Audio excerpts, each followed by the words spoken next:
My mentor is on her way here for a visit, so I gotta get this place cleaned up a little bit. Check out this snow.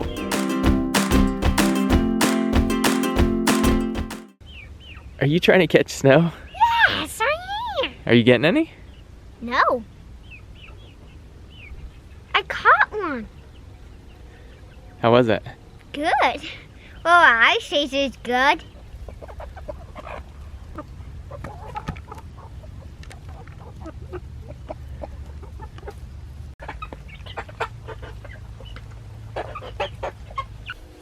Ooh, Daisy Doty. See? That spot? Yeah, what is that? And poop. Yeah. Daisy, how'd you get that on your back? Come on, Clover. It's okay. Come on in.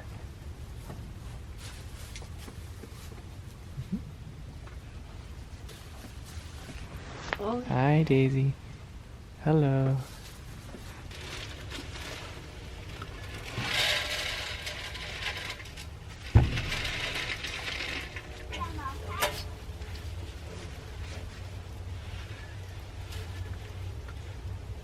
The powder bunny? Yeah, you want to get a bunny out? Yeah. Okay. There we go.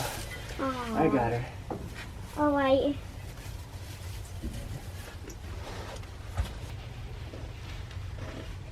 Soft. Do you want to hold her? Oh, well, why is she heavy? No.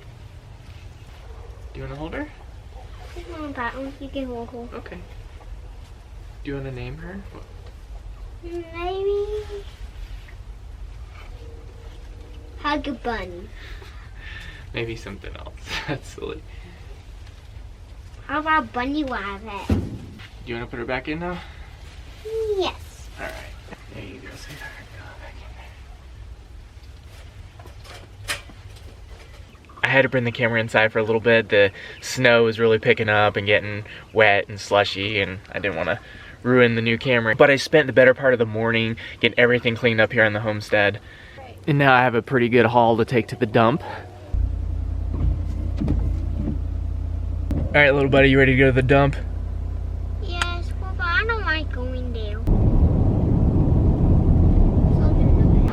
Well, that's a little better. There we are, little buddy, all done. That wasn't so bad, was it? No, it wasn't. All right, she's here. Hi, Melissa. Fence isn't on, huh? No, I turned it off. Yeah. This is my babushka look. Babushka? Yeah.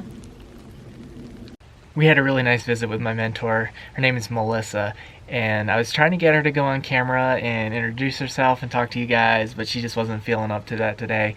So, didn't get her in there for you, but she said another time we'll definitely do that. But just to share a few of her critiques with you guys real quick. The biggest critique was my setup for slaughter. I told her how I had everything set up right before the slaughter and how everything went down thereafter. And she said that I gave him way too much space. If you guys remember, I had the portable electric fencing coming in front of the shelter here. So they had the shelter plus a yard area out in front. And then there was that area off to the side. She said using the shelter, I should not have given them a yard area in the front, and I should have had it like subdivided and to where all four of them would have been in a much smaller area where it'd be easier for them to be taken out and for them not to have anywhere to run away. She said they need to be kind of packed in there, not to where they're squished, but to where there's not a lot of room for them to be running around and that sort of thing. I definitely gave them a lot more space than that, which did create some issues as far as trying to gather them and get them out. This might be kind of hard to see with all the snow in the backdrop here, but the portable electric fencing, she also said no, and I knew that beforehand. She told me on the phone before slaughter, use physical fencing, cattle panels, that kind of stuff. This stuff is not going to be really good for an animal that's frightened and trying to run away or anything like that.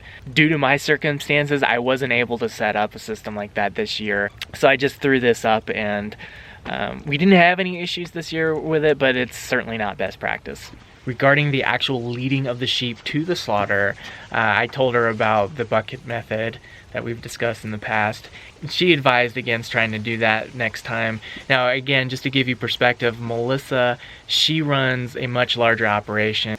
when she would have her lamb slaughtered, she was dealing with dozens and dozens of them at a time, not just 4. So speed and efficiency were a factor at play. She said that she would just physically guide the sheep. These girls are probably not going to let me demonstrate on them because they're just not that comfortable with me yet, but if I can just kind of demonstrate real quick. Basically, you would put one hand up here under that part, and then another hand back here, and you would just guide them out like that, which is exactly how she showed me to handle sheep when I was first learning about all this stuff about 1.5 years ago. So she said that's just the way to move them out that way. She also pointed out that my fencing was too high over here by where the reels are. Again, this is probably going to be really hard for you to see with all the snow in the backdrop, but the poly wires start running higher as they reach the reels over here. And that's due to their size. I couldn't get them any closer together. They're just basically sitting on top of each other, so they're as tight as they can be. But just because of their spacing, the wires start to expand as they get closer. Though it's been a while since I've had sheep over in this area, in this section of what used to be the laneway that would lead to the corral over here, I did used to have it as an active area for the sheep though. She said I needed to add in a step-in post further on down by the reels so that it will keep the appropriate spacing of the poly wire. One of our viewers, Hans Kiestorf from Qberry Farm, sent us a really cool gift. We just got this package in the mail today from Hans. He sent us some berry vines for us to plant here on the homestead from his farm.